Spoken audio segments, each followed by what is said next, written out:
You're listening to Restaurants Reinvented, a podcast for restaurant brands who want to put growth back on the menu. In each episode, Jen Kern, the CMO of Q, highlights innovators and change agents in the restaurant industry and uncovers how leading brands are modernizing their operations to drive efficiency and meet the evolving demands of guests. Let's get started.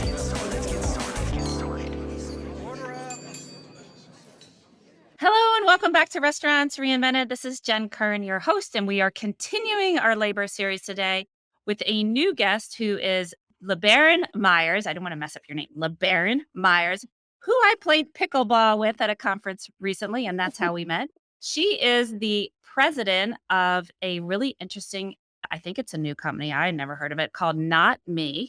So again, President LeBaron Meyers, company is NotMe, and it's an app that we're going to talk about that helps employees feel safer about speaking up in the workplace. And so, LeBaron, welcome to the show. Thanks for having me, Jen. I credit pickleball to us meeting. My first time ever playing pickleball, and I had a blast. And I met the most fun people. I'm like, this is great. I got to play again. It is great. It is great. When they do stuff like that at the conferences, it definitely is worth it because you get out of the convention centers and you get out in a real life in a playing field. And yeah, there were some pretty competitive people there. I'll just say that. Yes. It was very fun. But we had fun. And I'm really excited to talk to you today because as we were talking about before the show and we talked about at the conference, which was a few months ago now, you really are working at the intersection of the employee culture as well as the labor crisis, I believe. Mm-hmm. And, a lot of my theory here is that restaurants and the guests, we've talked about this, restaurants really have not been able to prioritize employee care because they really haven't had the tools and the techniques and the mentoring that's needed to really show employees that they are not just commodities, because they're not. Mm-hmm. They're assets in a business. They're actually human beings that need to be taken care of. So with that kind of setting the stage, can you tell the listeners about NotMe and a little bit about your background as well? Sure. So thanks for having me. Yeah. Yes. So the company is NotMe Solutions, and we're really a speak up and report management system for changing what has been a decades old issue. And, I think everyone knows that human misconduct is an issue that happens everywhere. Because of that, we talk to every industry. As I was telling you, yes, every industry has its differences and its uniqueness, but this is a human issue that's happening everywhere. And there's a lot of similarities. And actually, the industries aren't necessarily talking to each other, which might be helpful. However, the reality is that they've all been doing it the same way forever. And the same way is to basically say, hey, if you have an issue, come to me or come to HR or go to somebody you trust, right? That's one. Mm-hmm. Or use a system that we've created or that we've hired that is for us, and we want you to trust it and use it. Mm-hmm. And so you have this widening trust gap of like, does my organization and management actually want to hear what's bothering me? Or are they just saying that because legally they have to, right? They have to tell me there's some way to speak up there's a problem. So do they really mean it? Most people do not believe that they really mean it. Or it's more of a spectrum, meaning I think my company or my restaurant or my organization wants to know if it's going to hurt them, right? If somebody's, embezzling or committing fraud or doing something that's going to hurt them, they want to know. But do they actually want to know if it's hurting me, right? And there's a big distinction there. And most people nowadays, they think, I don't want to be the squeaky wheel. I'm not going to speak up. And so you have to start with where we are. And where we are is that's where employees, that's what they believe.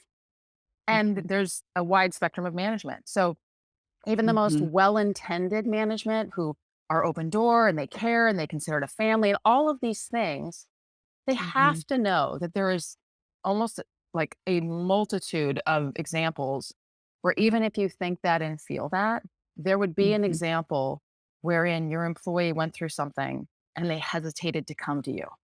If you don't believe that, you're completely fooling yourself, right? I mean, I could literally come up with 10 on the spot, right?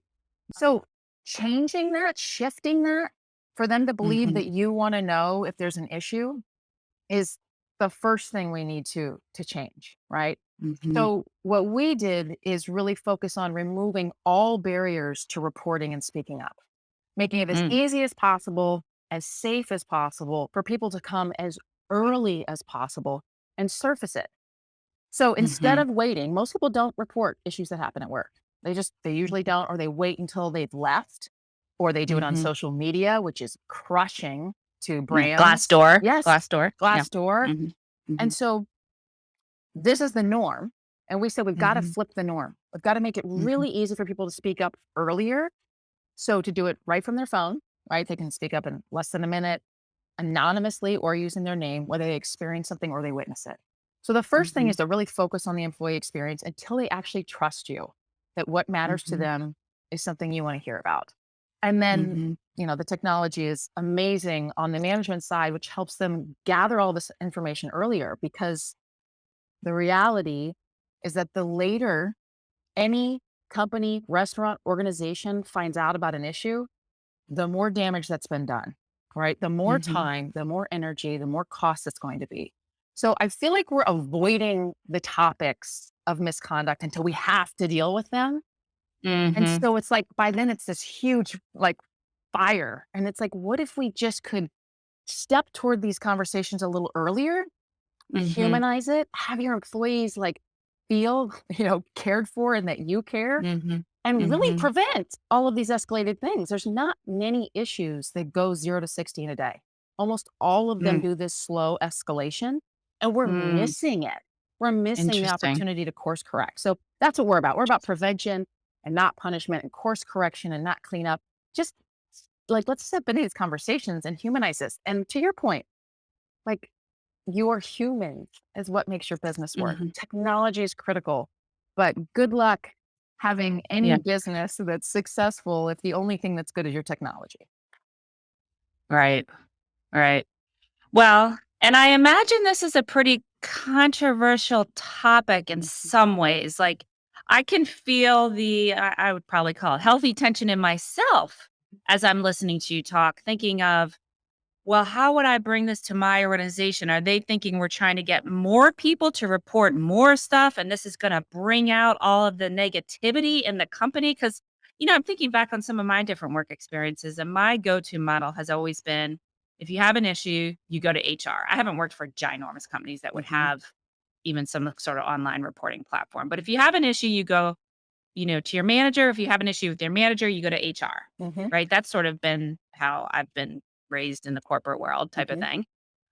And so everything you're saying is it's very interesting because when you think about human misconduct, when you say that term, I even it's know. sort of like, oh, ouch. Yeah. But yeah, come on, we're all humans. We're Yeah. not perfect. We make mistakes. Our egos get in the way. We get a little bit of power. We take it too far. We crash back down. We learn from it, and hopefully we do better, right? Mhm. Not everyone gets that model. And I've heard, and I haven't worked in restaurants for many, many years, but I did work in restaurants. And I hear still to this current day that there's a lot of abusive environments Mhm. in restaurants. Today, Mhm. in 2022, managers treating other people in the company terribly. And so we know it exists. You're like, start where we are. So we know it exists. And we know there's this very thinning workforce. And there is a labor challenge and crisis for every single restaurant that I walk into and I talk to. There is a problem hiring, finding, and retaining labor. And all of the solutions that you see in the news, on the media, whatever, it's all about pay, benefits, and flexibility. And so what I've been talking about with all guests, brilliant people like you, is what about the people and the culture? We are a people first business. We Mhm. are hospitality. Mhm. How are you taking care of your people? And so I feel like step one, awareness. There is human misconduct. We are humans. We're fallible, Let's right? call it inappropriate behavior because I think words And matter. okay, And I agree. I actually okay, think some people hear misconduct and they stop. Like I loved you saying, look, I could feel it in my body. I think people do. yeah, It almost feels like a legal term and then people get nervous. And of course, yeah, there's a legal side to this at some point. But right, but let's take those, technical terms and things off. I'm glad you said that because I do think People run from it when it's that versus just Right. what you said, inappropriate behavior. We are all Yeah. guilty of that at some point, right? We all like Right. lose it and Yeah. didn't act our Yeah. best selves. And to your point about the labor crisis, you know, it's been very interesting to me when I've had organizations, including one head of a restaurant organization. The response was, I don't have time for this right now because our biggest focus is the labor shortage. And No. I I took a deep breath and I very Mhm. respectfully responded that the reality is across all industries, the number one reason for the great resignation, as it was called, is toxic workplace. So Mhm. if the number one reason people are leaving jobs is this issue, and you don't think that's part of the conversation for how to fix your labor shortage, if I'm leaving this place because of that, what do you think I'm looking for when I go to my next space? And Right. all this effort to recruit, right? Mhm. Without that is so expensive to not, once they come Yeah. in, to not take care of them, as you said, right? And have Yeah. this work for you, turnover and attrition. And so these are not two different topics. These are like Mhm. inextricably connected. Yeah. And the management that gets that, I think Mhm. I think you're seeing it. I think you're seeing it Mhm. in loyalty and in referrals, right? People, what's a Mhm. better way to recruit talent than to have the people who work for you go tell their friends, "Hey, this is a great place to work." I mean, these are very human, like sometimes I want Mhm. to say common sense, but I have to Yeah. check myself because we've become such a tech forward generation that some Mhm. of those things that are human common sense actually do get forgotten. And Yeah. we gotta bring them back into the conversation. Yeah. Yeah. We all need the sacred pause from time to time, right? Mm. Some of us need it, like, I need it all the time. Like But, daily. yeah, like, but that pause of, like, "Wait a minute, I got a business, I got numbers, I gotta squeeze. My margins are getting squeezed, I gotta run this business, I gotta get this guy, and I gotta hire people on this, wait a minute, hold on." Like you just said, take a deep breath. That's all important, but I've had Amir Mustavi, was on. He's the CEO of a juice company here, and he said, "People before profits." Greg Creed also says that. You gotta and that sounds lovely, but how do you actually do that? Well, you actually do it by, you know, ways like what you're gonna tell us about with this technology, this app, putting things in people's hands that they feel comfortable using. And I'd like you to explain to me, you said there are most issues can get resolved within 60 days. Like most of them escalate slowly over time when we talk about these inappropriate behavior type issues. They can get resolved and they can get worked through. Talk Well, to me about actually, I that. didn't What's say that it look that like? way, but that's a No. great way. That's actually a good flip of it. Okay. I Okay. think that's better. I was Okay. saying that most issues don't escalate from 0 to 60 in a day. They usually do this slow rise up. So we have Right. this opportunity to interrupt the escalation if we capture it earlier. But if people aren't speaking up until it's quote unquote so bad, then you're missing Right. that opportunity. And therein lies the whole flip of the conversation, right? Right. Companies, organizations, restaurants, anybody, there is this misconception that a report is a liability. And Right. that's the opposite. The report Okay. is the opportunity.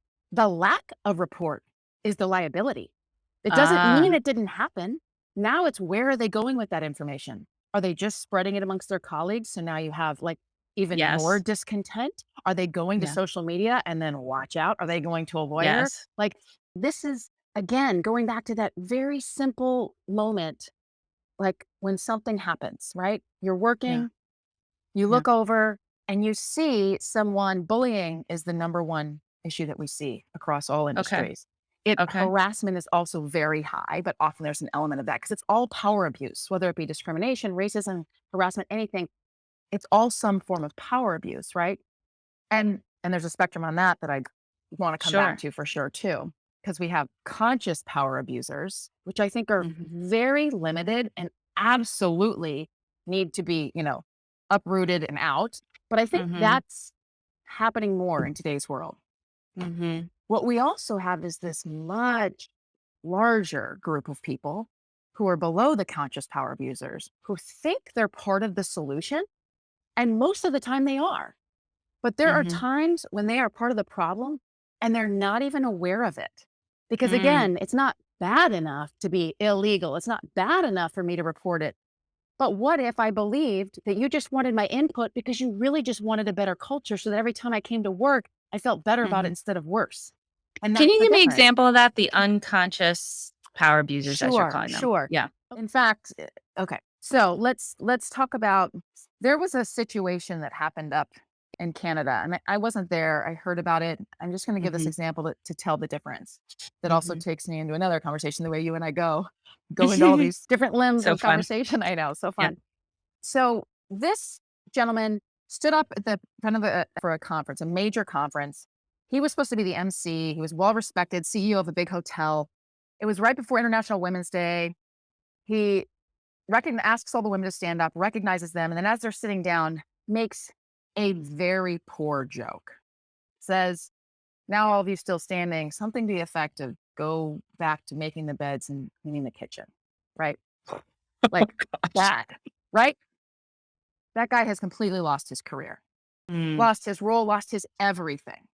When I heard Mm-hmm. about it, I heard about it from somebody who was horrified, and I understood that. It was a really in bad taste, and then you start to hear other things, etc.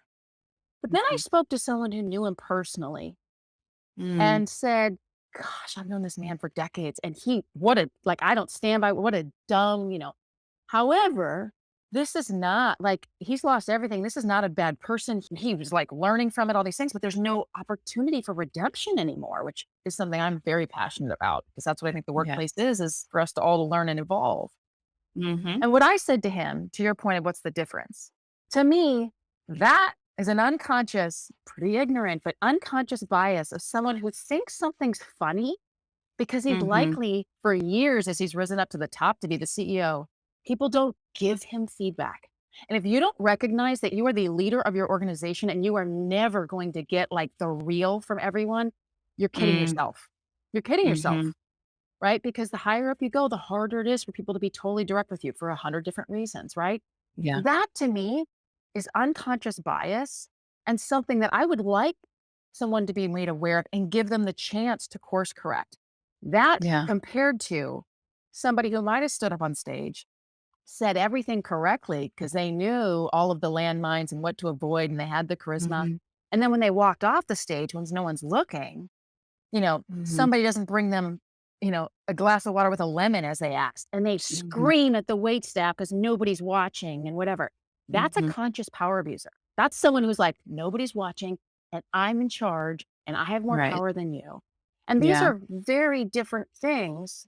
And I think Mm-hmm. we are throwing them all in the same bucket and really missing an opportunity for that larger group, as I said, which are the Mm-hmm. non-conscious power abusers, to just become more Mm-hmm. aware, better Mm-hmm. managers, better people, better, Mm-hmm. in their interpersonal relationships.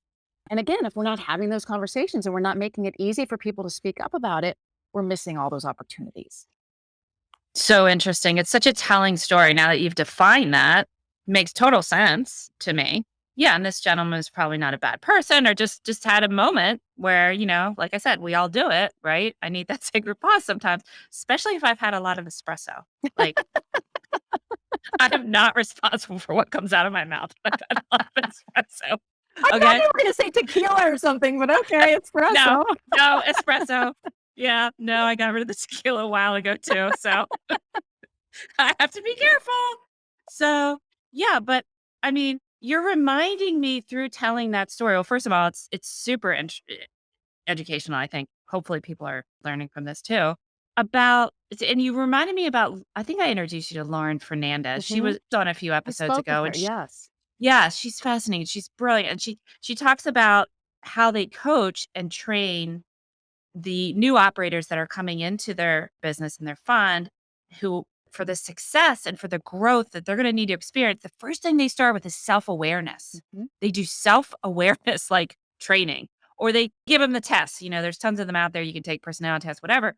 And then they work with them on their self-awareness. So what you were just talking about with that gentleman, it might have just been, this could have been an area of self-awareness that, like you said, if it was easier to give him feedback all along throughout his career, he might have known, oh, self-aware. Sometimes, Jen, I have too much espresso.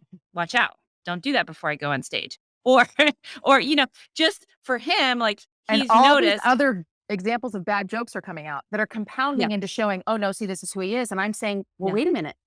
Why at any point in those has Yeah. anybody, and they probably didn't, right? Like they Right. probably When didn't. he speaks, maybe it was like one of these things when he speaks in front of a large crowd, he gets nervous and he says silly, stupid things. You know what I mean? Like, I don't know. I'm Right. not trying to make excuses for the guy, but that self-awareness piece, you got at it Yes. as you were describing that. And that's like so huge for anyone that's managing people, responsible for people in the organization, whether it's one or two people or 2,000 people, it doesn't matter, right? You still need that self-awareness. And to your point, making it easier to provide feedback. So tell me how does it Yeah. work in your app? Yeah. And I'm glad you brought up training, right? Because right Yeah. now, here's what everyone's doing. Everyone is updating their training and updating their policies. And that's The important. episode that's gonna come out right before this one's streaming, it Yeah. was Rachel Nemeth from Opus. She's the CEO and president of Opus, which is all mobile desktop training. Okay. Yeah. She was fascinating too. But yeah, that's what everyone's focused on is They're all training. focused on the training Yep. and the policies. And those are Uh-huh. important parts. Mhm. And then what? What is the teeth? What is the accountability for the moment after the day when you're focusing on? Of course, we hope that when you go into that training that you walk out and now you never make those mistakes again. But a couple realities to this. One, the majority of what you learn in those trainings, you already knew. Or Some you of it's forget. really patronizing. It's just again to cover the Yeah. organization, right? Now we're getting better. Some are getting better. They're getting more nuanced and they're continuing to evolve like we have to. I mean, we have a different this generation has different sensitivities and we're learning different things. Everyone is going to misstep. You're not going to not misstep, right? I mean, pronouns are changing daily. People used to have diversity and inclusion. Now it's diversity and inclusion and equity. Now it's diversity and inclusion and equity and justice. It was, just lesbian and gay. Now it's, I mean, it keeps evolving and expanding, as do we. We need to keep evolving and expanding and learning. So Mm. with that, when you leave that training, if you don't have a way to speak up when these missteps happen, where's the accountability for all of what that was? So that's where we come in. What NotMe Solutions does is it says, look, we're going to make this the employee's platform. It's their own personal account. Instead of first of all, this generation in particular, but people don't like to pick up the phone and call a hotline. They don't even like to call like their family to talk about good things, let alone a stranger to talk about something Yeah. uncomfortable, right? So like those Yeah. don't work. They love to be on their phone. That's where they're comfortable. But we make it their account. So they can download the app for free on iOS or Android and make their account. When their organization then subscribes, there's a QR code that becomes, their workplace. So that's what they connect to. And now anytime they make any report, it goes straight to their company's dashboard. But Mhm. again, they can do it anonymously and in a minute. So that moment when you hear somebody, oh man, he keeps bullying her in particular. I don't know what his problem is with her. She's new. She's probably not going to speak up. I'm just going to say something. That minute you took just to make that report and put it in, you didn't put yourself at risk, right? You didn't use your name. You're not getting, and you're doing it at the earliest point. This isn't, necessarily launching some massive investigation. You don't know what's happening that way, right? And I will say one of the questions in our app is, what is your desired outcome? Mm. Over 90% of the answers, like well over 90, I think it's closer to like 95, 96, is behavior to stop. Most people Mm. do not want to sue their organization or have someone fired. And in fact, a lot of people don't speak up because of that. They're like, oh, it's such a reactive environment. If I say something, that person's going to get fired. Well, you Mhm. don't dictate because you don't know if that person's actually been reported multiple times and this is an ongoing issue. But just the fact that people are saying that, that's your employees basically saying, I just want to come to work every day and not hear him do that to her or have this inappropriate joke in every Friday meeting that just doesn't need to be there, right? Again, I don't want them fired. Typically, I'm learning a lot from that person. I enjoy parts of my time with them, but Mhm. this piece is not comfortable. And because of various power dynamics, or I'm new and they've been here forever, or the CEO loves them, I'm just not going to say anything unless I can do it safely and easily. And Mhm. now the organization, in a very easy way, gets this information on their report management system. That's their dashboard. And they can see like trends. Hey, you know what? the most common reported issue has been inappropriate jokes or whatever it may be. Next time in Mhm. our training, let's just highlight this and explain that, hey, our employees are speaking up about this. So clearly there's a problem. You Mhm. take that information, you humanize it, you have this feedback back with your constituency, right? Saying, Mhm. we are listening. And now we're not just going to do a training based on out of this playbook over here. Yes, you have to have a playbook and template of normalcy of like what everybody has to have. But you're also Mhm. saying, we're listening to you and what's Mhm. happening to you. And if you are telling me as an organization that the most common issue that is affecting you is this, then we should focus on that more. Or, Mhm. you look at these places, we have some of our happiest clients are the ones who have these decentralized employees. Like they might have 80 locations. We have, one who's at 80 locations on the East Coast, and he hands up all of their risk management. And their CEO, like they're a very strong, well-intentioned management, but you can't know where everything's happening. And so to Mhm. find out that in one location, one manager is doing something you would never approve of, but you don't get to that location often, Right. allows you to step in and be like, hey, let's make something clear. Something's happening here that's not necessarily happening at other locations. So let's revisit this. Right. Yeah. And that's one thing I really like about what you're saying. It does make it less about the company and more about the people. Does that make sense? Like to me, as I'm listening to you talk, I'm thinking, this is about the people.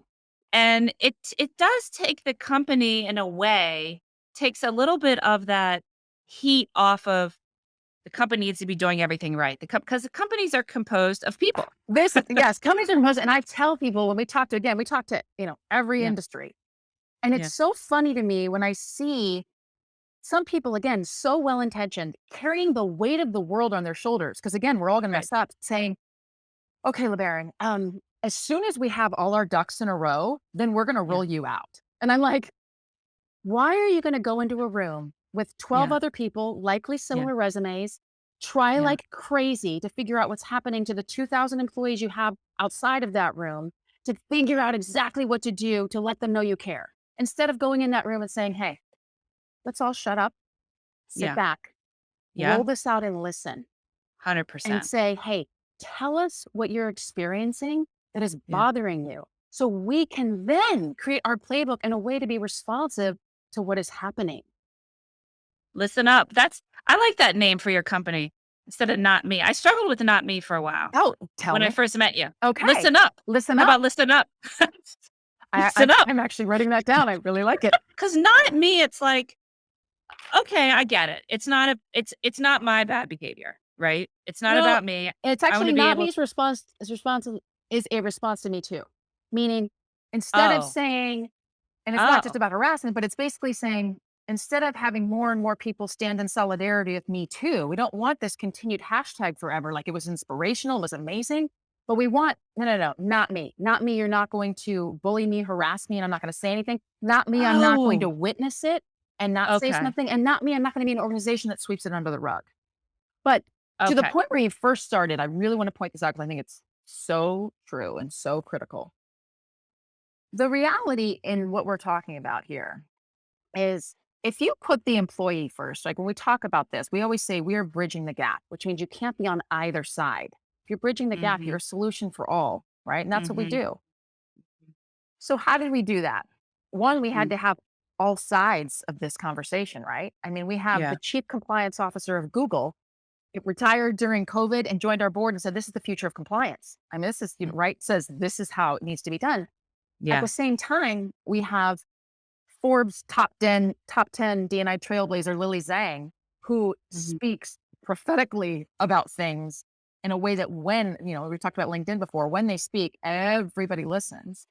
You have Mm-hmm. Rose McGowan, the epitome Mm-hmm. of someone who spoke up against one of the worst atrocities, regardless of what you think of her politics or anything else, Mm-hmm. who has stood Mm-hmm. by us. So we have all of these players, let's Mm-hmm. call them in their lane, and we're hearing Mm-hmm. all of them say, this makes sense for us, and here's why. But Mm-hmm. what we're doing different, and it is critical, it's a critical difference, is putting the employee first. Because Mm-hmm. in putting the employee first, you are in essence doing what's best for the company. However, Yeah. the inverse of that is not true. Right. Right. So 100%. 100%. Because I mean, we talked about branding before the call. I've been in marketing and branding my whole career. And so I'm about building brands and building companies for the longest time. And yet one of the lines that I, started using maybe 10 years ago was the brand is only as good as the employees that understand the brand and become brand ambassadors. It's not about the company and the brand. That's not some amorphous thing over here. It's got to be connected to what people do and what people actually believe that work in the company. And so that's why I was listening to you. I was like, this is really takes a little bit of the heat off the company in a way. And that might Yes. not be the right words, but because it's about the company, it's like it neutralizes things. The way that you were explaining it, I could see it neutralizing things like, hey, we've got, some things going on over here, like you said, like at your store, at your restaurant, between some people, it neutralizes it in that way. Like, this is not a good reflection of our brand. Then you build back to that, right? And it In our actually very company. much protects companies. So we Right. have this like over 90% renewal rate. And one of the things companies realize Yeah. is that if we're giving our employees the easiest, safest way to speak up, that already, like, right, let's take Yeah. that off for a second. In today's Yeah. world, something happens and you're at a company that doesn't have NotMe. Yeah. And you call a lawyer and they say, when did it start? When did it happen? And they say, did you report it?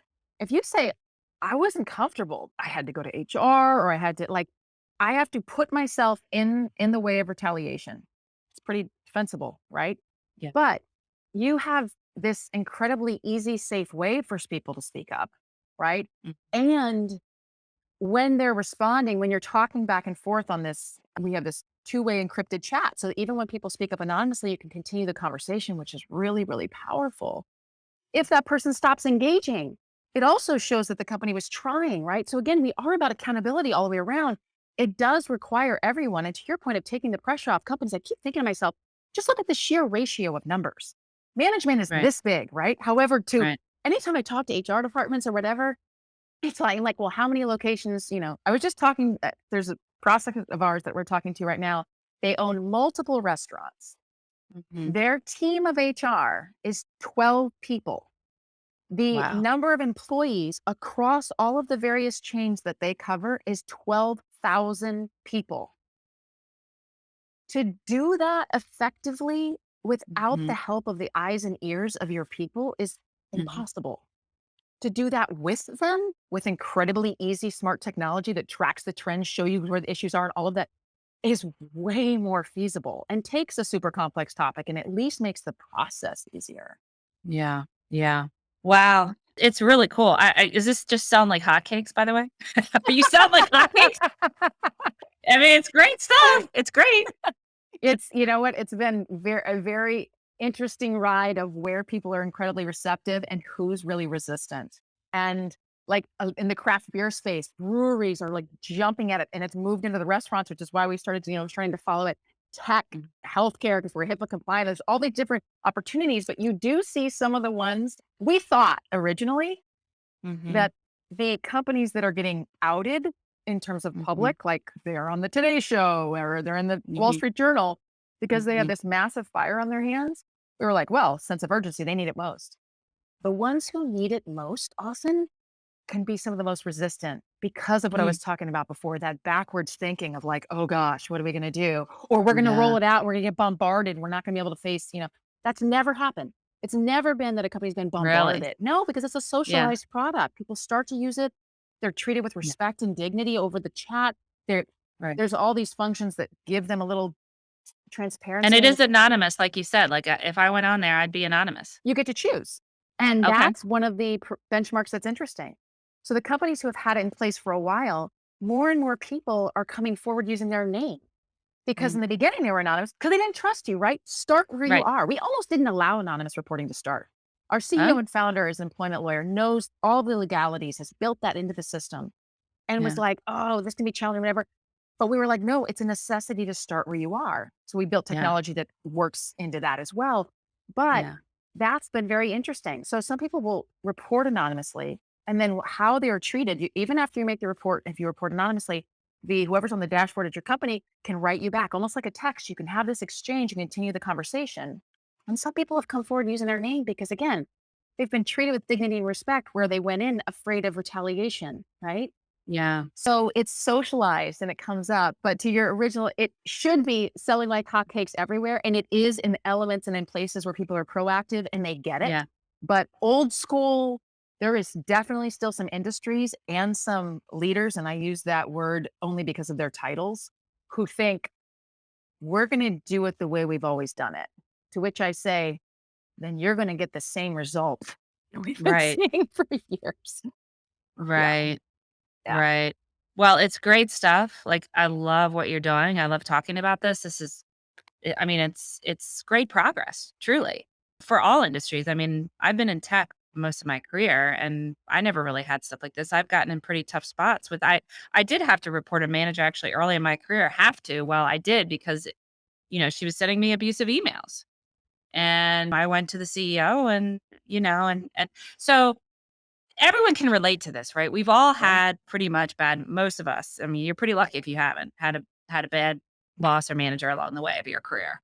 And I just think making it more approachable, the way that you're talking about it, and I love this, like, talking about, like, dignity and honor. If we could think of employee care as treating people with dignity and honor, respect, right? Yeah. Those are great goals and values to embrace, and that's going to resonate with people looking to come work for your company if they see that you're embracing these things. Because not only is attracting labor really, really difficult for restaurants, retaining that labor is really, really difficult. And that does get to the scheduling, the flexibility, and the benefits that we talked about in the pay. But being able to actually retain people, make them comfortable is all based on how you treat them, you Well, know? and all those I mean, elements that you talked about that people keep listing that are really critical, mhm, practical things, the scheduling, the all again, I would argue that a lot of that comes back to this element of listening. Because quite right. often when someone leaves and then the manager finds out like, "Ugh, I wish I had known that it just didn't want this schedule or just didn't want," it still goes back to that element of, did that person actually think that you wanted to hear that? Or did they Hmm. just think you wanted them to just get in line, do what needs to be done? So this Hmm. whole this whole thought process and mindset of creating a speak up culture, right, Hmm. is really critical for having your employees trust that you want to hear Hmm. from them. And I know some Yeah. people get scared of like, Yeah. oh, it can be whining, complaining, and that's all true too. And like, I'm not Mhm. about that. I'm not about using this as some excuse to like whine about every Mhm. time something doesn't go your way. And Right. that's, but again, I still rather you bring it to me than to social Yeah. media, than to anywhere else. Right. It's still about Who's having the generally conversation. monitoring the chat and stuff in the companies? Is it the HR team or is it because, something that you keep reminding me is with Rachel Nemeth at Opus, who's got this really cool mobile app training Mhm. for restaurants. She did say that HR has gotten stuck in legal work Mhm. and that the training is now in restaurants, and she was talking only about restaurants, in operations. It's falling on the operations team. Mm. So all the training now, they're selling into operations teams. They're Mm. not HR is underwater, Yeah. litigious stuff, like legal, like doing all this stuff because they didn't have your app, by the way. And so it's more hitting the ops team. Oh, Um, that's interesting. In terms of who's on ours, it's typically like human resources or some companies and some small businesses don't have HR. It might just be management. And we have different levels of access, including okay. like one level where if you're an associate level, you can only see what's assigned to you. So maybe it falls into a specific realm and you have a diversity and inclusion specialist or, so there's various access in terms of who's on it. But yes, HR will be involved on some level in most cases. Okay. So you are selling to SMBs that might not even have an HR team. Oh yeah. There are some companies that don't. Okay. Yeah, Okay. we actually have a large contingency of small businesses as well who want to just set the groundwork for like, this is who we are. We want you to understand that for no matter how, whether we stay at this level or we grow. So Right. yes. And is there a chance that, like, if I'm someone's manager and they're not happy with, like, say I'm bullying them or whatnot, could I see it directly? Like, would I see that feedback, or do you usually recommend there's like a protocol where it goes to HR or someone else first? It depends who's on the dashboard and at what level. Okay. Typically, just because you're a manager of a group, you wouldn't have access to this. This is pretty, it's usually HR, ER, legal and compliance. But again, they may say, okay, but if anything falls into your group and we want you to have some insight, but it's a pretty small group of people who have access to that. So they're going in first and vetting it and then figuring out how to address it as Yes. they see trends and things like that. Yes. Yeah. And Okay. the other thing that is, one of a few things about where we have really taken off what people love that I think is Mm, important is one, of course, the technology is super easy. Two, mm, we're crazy quick to implement. It doesn't require any tech resources. You can literally roll out with it. We've had some roll out within 24 hours if necessary. But let's typically make it like a week so we're not all, jumping through hoops, but possible. Yeah. But thirdly is the customization. And this is what matters to me. Like we were talking before, when you were talking about what matters to you when you're creating a brand and when you're working as a CMO, like I don't, it's so weird for me to say this, but I don't like care deeply or love technology deeply. I very much care about the intersection of humanity and technology. Yeah. And when we're talking about particularly this, which is uncomfortable moments where you feel like your integrity, your dignity, your identity is being disrespected, betrayed, Mm-hmm. something, or that of the Mm-hmm. companies, right? You have to be able to feel that human side. So we work with some ambassador in each industry, and within the company, they get to customize it even so that it speaks to your constituency the way that you want to. But I'm having this Mm-hmm. conversation, I'm thinking, I'm like, oh, we need to work with you for our demo app for the restaurant side because you are so familiar with the restaurant industry, obviously, but you also, which I love about you, and I told you I was loving even the way you described yourself on your LinkedIn profile, is at the heart of what you do is heart, right? And you put that first and it needs to be there. So when somebody goes through something uncomfortable, the last thing they want is to feel like they have a bot that's talking to them, right? Mm-hmm. It really Mm-hmm. needs to be a human on the other side, but also the questions need to be incredibly relevant to where they work and Mm-hmm. what they're facing. So, Yeah. Well, yeah. And the other thing, well, thank you, first of all, but it's a lot of life experience there. But, I was thinking all the different, like having different forums and channels, how important that is. Like we keep going back to like, yeah, tech is great. Yeah, blah, blah, blah. But it's people, it's humans and humanizing the technology. If you can do that is sort of like getting to that nirvana state almost. But there are so many ways that we miss and we can miss because, and communications is one of my passions areas. Like you can't just be on one channel. You can't just be doing all hands meetings in the example of our company. We do all hands meetings quarterly. Everyone's invited. Everyone comes. Most people are on Zoom. And we always ask questions. I've done a million and one different things. We try to solicit them beforehand for people that don't want to speak up.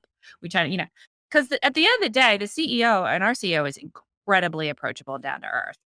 He can say all day long, come talk to me, come talk to me, come talk to me. And the reality is 90%, I don't know what the number is. I'm just picking it out of my head, but 90% of the people are not going to come talk to him about a lot of things, yep. they're intimidated or whatnot. Or they don't want Um, to take his time. yeah, They don't want, it's not exactly. important enough. They don't want to take his Right. time.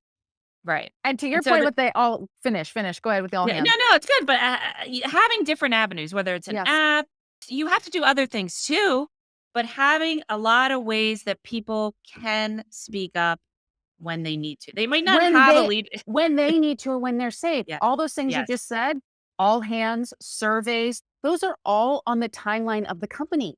Hey, Right. I'm here and present now. Now's your time to voice or say something. Hey, we're going to Right. send out a quarterly survey.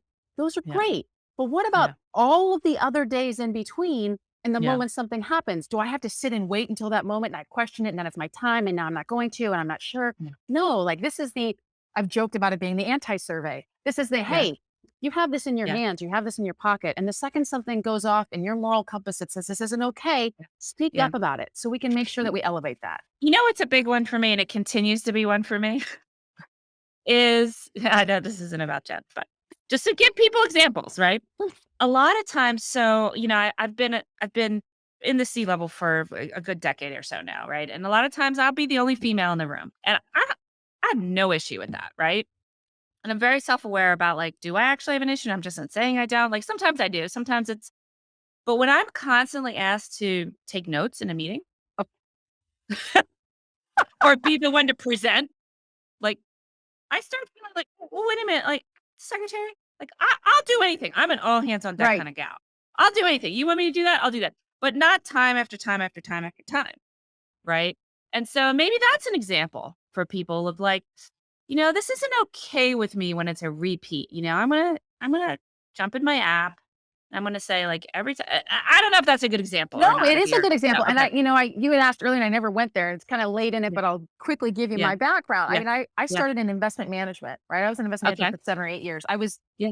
one of the youngest and only females in my position. Because you're Um, brilliant. and thank you. But no, I was lucky and offered a great opportunity. And I will tell you, She's awesome, I, folks. I saw so many things, of course, but I actually had a ton of male allies and everything that way too, right? I mean, all of that is at the same time, right? Again, this is not an either or discussion, which I think is one of the biggest problems we have in all of this. This is not an either Amen. or.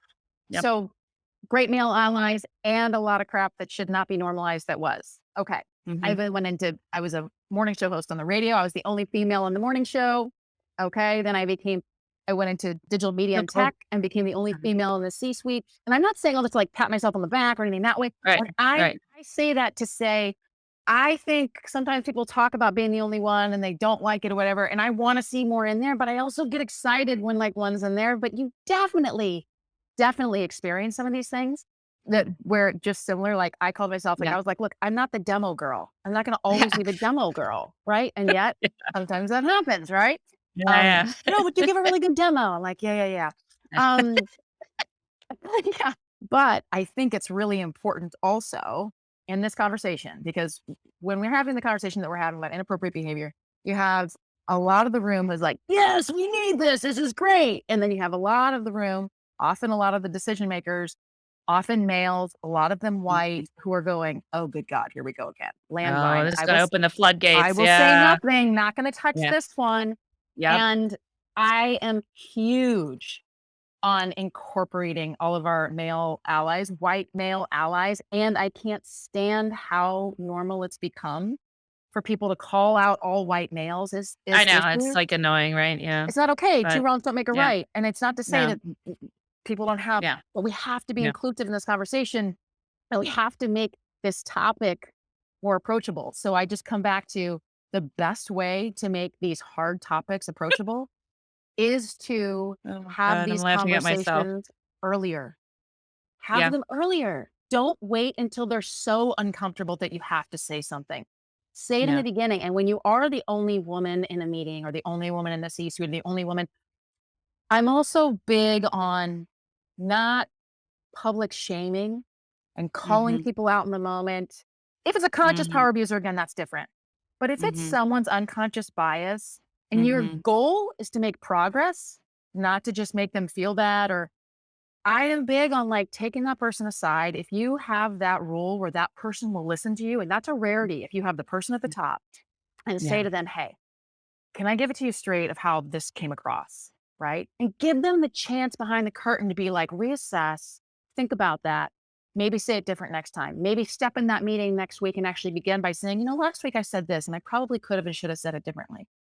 Hmm. So I think that's a big part of this too, is not like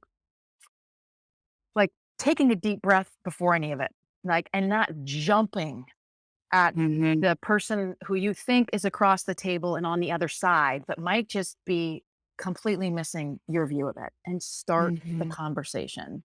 Yeah. Speak up. Yeah. And I'd love to know, like, what are some of your customers telling you? You mentioned you have one little tidbit you put out was you have one customer that's been on the platform a little while. I don't know, like a year or so, I'm guessing. And they started out with all the employees being anonymous, and then they started using their names. Mhm. What are some other things you've seen? Like, because of course, what we're trying to get to in restaurants is better employee retention. Yeah. That's one thing. I'm curious if you've seen that outcome or not yet, and not to be too focused on results, but what are some of the other things you're hearing from your customers about how this is working for them, how this is helping them or not? No, I'm glad you asked. And in fact, earlier Yeah. you said something about new company, and we've actually been Mm. around since 2018. So, Okay. yeah, and we're That's new in my it's new in my yeah, and mind, we're but in okay. 5 Yeah. different languages and in we're in Europe and in Australia and Canada, and so there's lots Yeah. happening. But in terms of some real life examples and some of the feedback that we get. So Yeah. one of our clients who's in food and beverage, they Mm. came to us because of an issue that came up where the CEO was like, "How did we not know about this?" And they were like, "Okay, now we know this is an issue. Let's put this in place. Let's put NotMe solutions in place to make sure that that issue we take care of." And Mhm. about 6 months later, they came, we were checking in as we do on a quarterly basis, and they said, "Hey, thank God we did this. We put this in place because of this issue. And Mm-hmm. what surfaced was that issue as well. And we didn't even Oh. know about it, right? So Mm. often you Yeah. think you know what's going on until you listen and you find out about Yeah. another. The other Yeah. thing is some people, again, are starting to feel that they want to be heard. And so some people have used, there is some pre-populated answers to help you guide you as you go, but there's also an other box where you can fill in whatever you want. Some people have used it to give just kind of other feedback that they didn't feel comfortable giving it an all hands meeting, that Mm-hmm. or asked like various questions that for some reason they Mm-hmm. didn't want to. And then other Mm-hmm. stuff has really been like, I'll just give some like concrete examples from the restaurant industry, right? Like Mm-hmm. one employee watched because the manager was friends with one of the other employees and was watching the manager clock the person in and out, but they weren't showing Mm. up. And it was causing like resentment. And like Yeah, sure. these are things that they hadn't even necessarily thought was going to come to surface. So what he was telling us is that so many of these things that he never learned about until they like hit his desk and it was already this like, oh boy, so dramatic. People are Mm-hmm. coming earlier and he's able to, again, like that's our goal. Like, let's de-escalate things instead of catching them Mm. late stage where they're already escalated. Awesome stuff. So I'm thinking employee satisfaction has got to be on the rise for Oh, some of your customers. Yeah, it's got well, to and be on the you rise. know who loves this? Talent acquisition teams love it because they're like, Oh, I'm sure. we know you left another place because of this. Yeah. Here, we make it, as easy as possible for you to let us know. So just coming Yeah. in, people are like, oh, and it's Yeah. a massive deterrent of bad behavior and a massive deterrent of conscious power abusers. You do Right. not, if you know you're a harasser or you like to go to work and be inappropriate, this is not a place you're going to want to work because it's too Right. easy for people to speak up about the behavior that you have. Right. Right. And a massive way to sell your company, by the way, if you can talk about employee retention and lack of turnover. I was talking about this with our board a few weeks ago, Mhm. where they were saying, look at your employee retention versus your competitors. Ours is much higher, much, much higher. And companies want to be able to tout that today. I mean, that is going to look good to candidates. Oh, wow, they've got a 90% retention rate, you know? I mean, we know in the restaurant industry, there's 100% turnover like year over year at some restaurants. Do you So remember being the able book? Yeah, I okay. didn't read it, but there was something, I think there was some book on airline where Southwest Mhm, became uniquely known because while everyone else said we put the clients first, mhm. Southwest was like, we put our employees first. And the Oh, satisfaction rate and the everything yeah, boomed because it's a trickle yeah. down, right? It's a trickle Sure. down.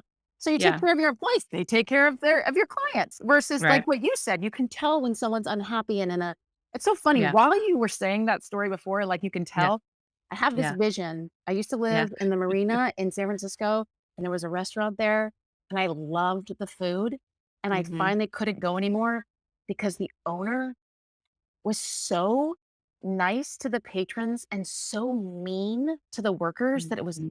uncomfortable. Yeah, And I'm like, "Oh."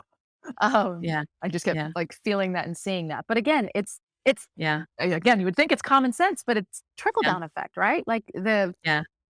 Yeah, and just to fill folks in, because we were talking about that before we hit record, is we were talking about, like, culture, restaurant culture, and I was talking about my passion, how, and I asked a lot of the guests this, like, of all the restaurants you go to, what percentage can you see that the employees are really happy there? And the answer always comes back, it's a very low percent, you know? It's much more often the case that you're treated by an employee that you can tell is not happy than by an employee that's incredibly happy, welcoming, so glad you chose to come in and eat our food to like, how often do you hear that? Very rarely. yeah. Maybe at Chick-fil-A. Like, that's the one place everyone always can point to. "It's our Interesting. pleasure to serve you. Thank you for coming into" it's the one example of places. Now there are small mom and pop places where people do it very well, but most people respond. And so we were talking about that beforehand and how as myself as a very frequent diner outer, I just can see. I look at people, I can see even if I'm at a quick service or a fast casual, everyone can see. You can see if you're paying Yes. attention to people and human behavior, you just need to look behind the counter and you can see body language, faces, and you can tell Yeah. how happy these people are or not. You're right. I'm even having a hard time thinking of like what would be my restaurant that I most love because people seem so and there was a small mom and pop. It was like a little Italian place. It was a mom and Yeah, pop. And in terms of like yeah, chain and like multiple. Uh-huh. I'm not thinking of a restaurant as the one that comes to me, which is not a restaurant, is Trader Joe's. Yeah. And There you go. the Trader Yeah. Joe's employees are like over the You're top right. helpful. They're Yeah. laughing with each other. They're having They're fun. lovely. They are Yeah. lovely. They go over and above in terms of their Yeah. customer service. And I'm like, Yeah. whatever they're doing here is Yeah. needs to be replicated. Well, it goes back to what you said, training. It's your product is a follow-on to the training, but it starts with training. It has to start with It training. starts with listening. I would Expectation argue it setting. starts with Okay. listening. Okay. Yeah, you're right. Listen up. That's right. That's the name of your new company. All Yes, you're right. right. No, you're right. Listening. Okay, thank you. You Listening. It just starts saved us with a listening. bundle on a creative agency. Oh my God, we're having too much fun. Oh, Jiminy Crickets. Okay. So people better employee satisfaction, blah, blah, blah. We talked about that. I guess, well, we do need to eventually wrap, and obviously we could talk all day. But your vision. So Restaurants Reinvented. I know you work in all the industries. We talked again before we hit record about like restaurants learning from other industries. What is your vision, your hope, your dream for culture, for employee care, for, all these things we've been talking about, for listening better? Where do you see us headed? And what is your hope? When you say that, I'll tell you why your industry, the restaurant industry, sticks out for me in a big way. I would also include breweries in this because we're in all these craft beer places as well. Craft breweries, restaurants. This is one of the unique industries that sits at this cultural intersection of touching so many different types of people, right? So many different types of people. Of course, in your patrons and stuff, and like you said, that trickle effect, they'll feel it and they'll go. But let's talk for a minute about this epidemic of what's happening where the worst power abuse is often happening to people and typically women, but not just in their earliest points of their career, where they are Mm, most vulnerable, right? mm, mhm. There's a lot of people who work in tech who have only worked in tech. There's a lot of people, or I mean, who you didn't necessarily start in tech and go to something else, but the restaurant industry is the starting point for so many people who either stay in this industry or go somewhere else. And so this is their first introduction to what is normal, to how to be treated and how to feel in their workplace. And that to me is a massive opportunity and responsibility Yeah. because I'll tell you from speaking to all these different industries and speaking to various people, I have wondered what the world would look like if every person coming out of school, and I'll say even further, if every female coming out of school who loved whatever their industry, what they wanted to do and was their dream and their passion, if they could have gone into that, not faced severe harassment, bullying, and whatever, and therefore just departed and gone another way, how different our world would look in terms of where people would actually be in their dream industries, be doing what they love. So many people in their earliest moments are being hit time and time again with inappropriate things that they are taught you are just supposed to learn to maneuver around, and this is just how it is. Yeah. And the restaurant industry in particular has an amazing opportunity. I'll say it again to be like, Yeah. wait a minute. You said It is responsibility a and opportunity. responsibility Yeah, to you're say, you right. know what? We're going to Massive show responsibility. you, Yeah. we're going to show you that you are valued no matter You are what psyching level me you're in. up. You know what I You mean are though? psyching me up. Like, Yes. and this is going to be about mutual respect, no matter what Yes. level you're in, no matter when this is going to be about respect and dignity at every level. We're going to teach you that that's no matter where you go, whether you stay with our restaurant forever or go run your own restaurant one day or go to a completely other field, you're going to be like, but this is what this was my training in the workplace. This is what Yeah. I learned, and this is what's okay, and this is what is not okay. Hmm. Oh, that's beautiful. It's great. It's great because you hit on something so important, and you're right. People early in the example I gave you, whatever, 20, 30 minutes ago, I was early in my career, younger, vulnerable, more less likely to speak up probably. Mm-hmm. And I thought of myself like, I've always been a pretty, what I would call a badass female, even when I was in my early 20s. And that was one of my first real jobs, right? And it was another woman. Mhm. who was sending me things that, oh, you shouldn't, for what we're paying you, you should be doing better than this, blah, blah, blah. And I thought, like, yeah, what if I wasn't trained? Because my mom is a big feminista to be a Mm. badass woman from the day I was born, right? And I didn't speak up. I might have flipped out of my career and gone somewhere else and did something else. And we all know people who did do that, like you said. Yep. How many people flip out of restaurants and never go back? In fact, the guy I mentioned earlier, Mir Mostafabi, who started the South Block Juice Company here, his first job in college was at, I think, a Subway, and his manager was so awful. He was like, it inspired him to create this juice company, you know? But it was because his experience was so bad, Mhm. and he only worked for him for 2 weeks and he quit, you know? Good for him. And yeah, and later he ended, I mean, it wasn't like he quit and then he started and he's been a massive success. Of course, he had a journey, right? But it inspired him to be like, people shouldn't be treating people like this, Right. right? And I can do it better and differently, right? And he was young, he was in college, right? And so So to your it's question, I'll tell you very simply, and it's not some pipe dream. It's so darn easy, yeah, right? yeah, Again, it, yes, I'm plugging what we're doing, but I'm plugging what we're doing because it makes so much sense. yeah, So what we have is free to download on iOS or Android, right? Anyone okay, can make a report. yeah, And if everyone just was like, you know what, starting from today, if anything happens that's inappropriate, I'm going to say something safely, right? Safely, say like, well, no, wait, sorry. So I can download it because I downloaded it at the conference with you. I hmm think I have it on my phone yep. here. I can download it, but if my company isn't on there, they're not gonna see it, No, but right? you can make a report, and we have a trained team that it would go to if it's not with your company, and they will reach out and see what is it Oh, you need. And sometimes people just need to be heard. Sometimes people need to be put in touch with other, and that's an opportunity too. But to interesting. me, just like I remember being a kid and never seeing any like Zagat and 3 stars, 5 stars, whatever. And then one day I Yeah, saw it at every restaurant. So I'm like, yeah, why is there not a not me certified culture on every single workplace? And when I yeah, walk in that workplace of any kind, restaurant, schools we're mhm, talking to, tech, healthcare, anything, what I know is that you, management, are telling me that you mhm, value the way I should be treated, and yep, if that's not happening, you care to know. And yeah, so that's what I think. And it's so doable, right? mhm, So everyone is empowered to speak yeah. up safely, and management starts listening So encouraging, yeah, yeah. at the It's earlier wonderful, stages. it's wonderful.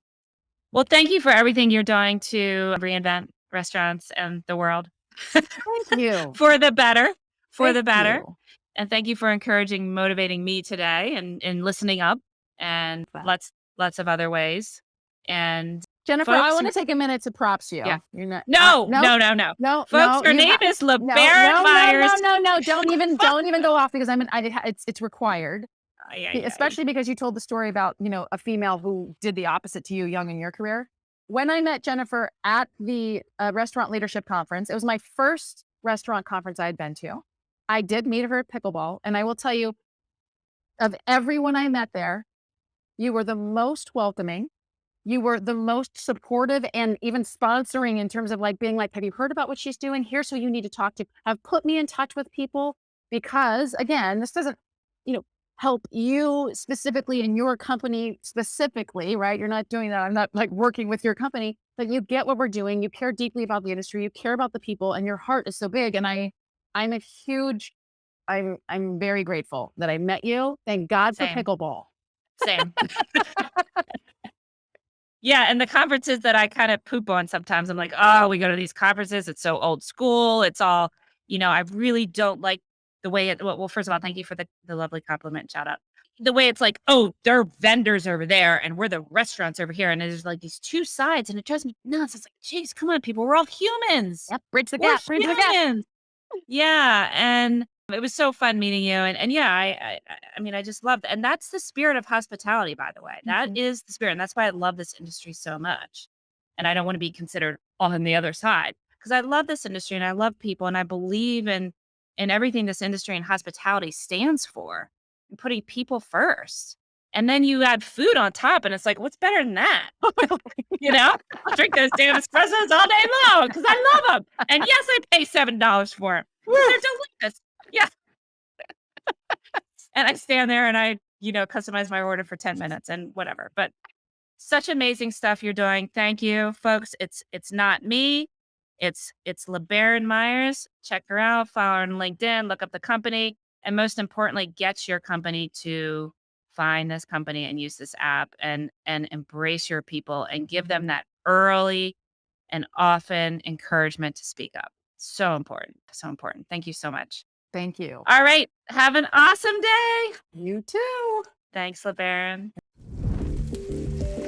Thank you for checking out this episode of Restaurants Reinvented. This show is brought to you by Q, a restaurant tech company paving a brighter future for operators with the industry's first unified commerce platform. If you enjoyed what you learned in this episode, make sure to follow Restaurants Reinvented in your favorite podcast app, or visit qbeyond.com/podcast to get immediate access to all of the latest episodes.